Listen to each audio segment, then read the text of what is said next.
Në një video të postuar në media sociale, pikërisht në Media njohë që provohet se si një punonjës i inceneratorit të Elbasanit i ka vënë flakën plerave. Në video duket qartë momenti kur punonjës i inceneratorit të Elbasanit i vën flakën betjeve.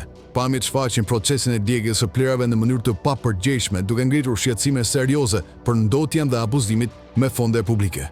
Rasti pritet të shkaktojë reagime të forta dhe hetime për mënyrën se si menaxhohet inceneratori, një projekt që prej vitesh është në qendër të akuzave për korrupsion dhe dështime në përmbushje të funksionalitetit të tij.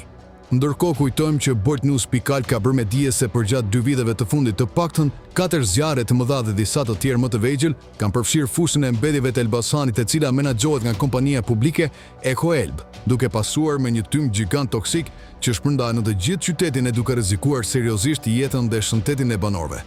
Në të gjitha rastet, Ekoelb dhe autoritetet e tjera përgjegjëse për mbrojtje mjedisore nxituan të gjenin shkaqe banale, si djegja ndonjë baterie apo zjarri aksidental, duke shmangur përgjegjësitë e vërtet ato të mungesës së menaxhimit real të mbeturinave në landfill dhe mos funksionimin e inceneratorit, apo në rastin konkret ku punonjësit e tyre i djegin vetë plerat. Dhe kjo është e turpshme.